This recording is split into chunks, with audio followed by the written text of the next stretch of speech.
تعرف ايه هو اكبر سبب بيخلي الناس تشك في الدين؟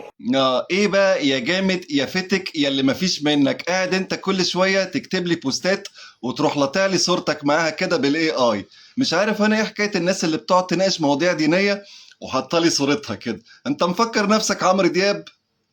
وتعيد حساباتها في اللي اتعلموه وقروه من نصوص دينية. ايه بقى يا ترى يا عم الملحد يا جامد يا اللي بتشغل دماغك اللي شككك في الدين وخلاك لا مؤاخذه تلحد؟ معضلة الشر ومفهوم العدل الالهي. فهمت خلاص انت عايز تقول ايه.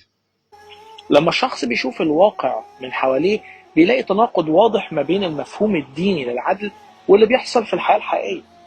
عجيب أمركم أيها الملحدون. بص أنا هكلمك بالشعبي كده عشان نبسط المواضيع. أنت في تخيلك يعني ربنا عشان يحقق العدالة هيعمل إيه؟ يعني يعمل معجزة؟ يعني دلوقتي إحنا عندنا واحد مفتري ظلم واحد تاني، حلو كده؟ ربنا شايف ومطلع.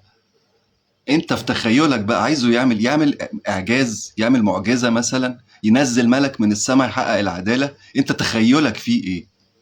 بص يا ابن الناس، أنت وناس كتير شايفة ان هم جم الدنيا دي عشان يعيشوها ويعيشوا حياتهم انت جاي الدنيا دي اختبار. انت هنا لتختبر، تمام؟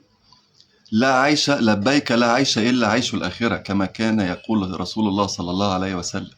لبيك لا عيش الا عيش الاخره. انت في الدنيا دي في اختبار، تمام؟ في خلال الاختبار ده المدرس، يعني انت وانت قاعد في لجنة امتحان، المدرس ما بيقولكش الصح من الغلط، هو هيحاسبك في الاخر. فهو ده اللي بيحصل. ما تقوليش بقى اصل ربنا مش بيحقق العدل الالهي. انت متخيل ايه؟ يعني دلوقتي عندنا واحد ابن 60 كلب جه على ابن اخوه وراح كرشه رماه في الشارع. انت متخيل ربنا هيعمل ايه؟ هينزل مثلا ملك من السماء يموت الراجل ابن الكلب ده ويرجع ابن اخوه البيت؟ بيشوف الأبرياء بيعانوا وبيتعرضوا للظلم والمصاعب، بينما الأشرار وذوي السلطة بيعيشوا بسعادة ونجاح. كلامك ده بقى تلاقي الرد عليه فين؟ عند سبط رسول الله سيدنا الحسن ابن علي رضي الله عنهما. سيدنا الحسن ابن علي بن أبي طالب سبط رسول الله. السبط هو ابن البنت والحفيد هو ابن الابن. فسيدنا الحسن والحسين هم سبطي رسول الله من الزهراء فاطمة رضي الله عنهما، تمام؟ سيدنا الحسن في مرة كان ماشي في السوق فشافه واحد يهودي، فعشان يوقفه راح منادي عليه قال له يا ابن بنت رسول الله. فسيدنا الحسن وقف وصلى على جده صلى الله عليه وسلم ووقف له. نعم.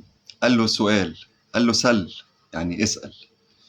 قال له في كتابك ويقول جدك إن الكفار اللي هم زيي في الدنيا بيتنعموا وفي الآخرة ليهم عذاب أليم، وإن اللي زيك في الدنيا دي دار شقاء بالنسبة لهم وفي الآخرة هم اللي ليهم نعيم وليهم الجنة. قال له مظبوط. قال له فلما أراني أنا في الدنيا اهو اللي هي مفروض دار النعيم أنا في شقاء وأراك أنت. والحسن كان يعني من الناس اللي هي إيه بتهتم جدا بمظهرها. فلما أراك أنت باين عليك النعيم وأنا اللي في شقاء، رغم ان انت في الدنيا اللي هي مفروض بالنسبة لك دار ابتلاء وانا في الدنيا اللي هي مفروض بالنسبة لي دار نعيم. فراح سيدنا الحسن بص له كده وضحك قال له لو علمت ما أعد رب العالمين لي وللمسلمين في الآخرة لعلمت أنني الآن في دار الشقاء، ولو علمت ما أعده الله لك ولأمثالك من عذاب السعير في الآخرة لعلمت أنك الآن في خير الدنيا وما عليها. لما البني آدم يتساءل هو ليه الله لو عادل بيسمح بالظلم للأبرياء وليه بيعاقب الأبرياء وبيكافئ الأشرار؟ بيمدهم في طغيانهم. وما تجيش انت كملحد تقول لي الله وهو ربنا يعني بيساعدهم على انهم يطغوا. ربنا بيعاملك بما يراه في قلبك. ربنا لما قال لك خذوا زينتكم عند كل مسجد، تمام؟ ده مش عشان ربنا يهمه شكلك، ربنا بس بيباهي بصفوف المصلين، بصفوف المسلمين، بيباهي بيهم الملائكة خصوصا في الحج، تمام؟ فهو عايزك ايه؟ تقف في الصف كده شكلك كويس، انما هو مش بيبص لشكلك اصلا، هو بيبص في قلبك. لو في ذرة نور هيديك ذرة هداية، لو في ذرة ضلال ومصر على اللي انت فيه هيمدك في طغيانك، وده قمة العدل. هتلاقي دين يقول لك ده ابتلاء من الله، ودين تاني يقول لك دي تجربة وامتحان لإيمانك. لكن بجد بجد، هي دي ردود مقنعة ولا مجرد مسكنات للألم اللي بنحس بيه في ظل غياب العدل الإلهي؟ إلهي أنت تعلم كيف حالي، فهل يا سيدي فرج قريب.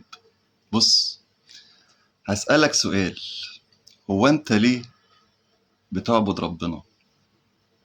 بجد والله، ليه بتعبد ربنا؟ جرب تسأل السؤال ده لنفسك كده. هتلاقي ناس بتقول تعبيط ولا ايه اللي ليه بتعبد ربنا. هو ده سؤال؟ ما بعبد ربنا طبعا، هو اللي خلقنا. انت يعني عندك حل تاني؟ وفي حد يقول لك انا بعبد ربنا علشان هدخل الجنة.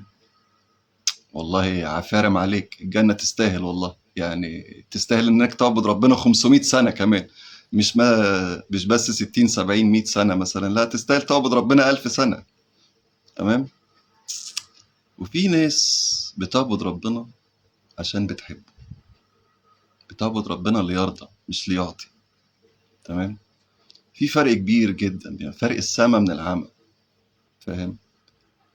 في ناس يا مؤمن، لو ما فيش جنة، لو ما فيش حاجة في الدنيا ولا في الآخرة اسمها جنة، لو ربنا ما خلقش الجنة، هيعبدوه برضه، لأنهم بيحبوه وحاسين بنعمته، وحاسين إن هو أكرمهم واداهم نعمة صحة، واداهم عينين، واداهم لسان، واداهم سمع، واداهم بصر، واداهم حواس، وبيحبوه. بيحبوه، ربنا أكرمهم ونعمهم وخلقهم في أحسن تقويم، فبيحبوه. بيحبوا ربنا، بيعبدوه ليرضى. اعبد ربنا ليرضى مش ليعطي.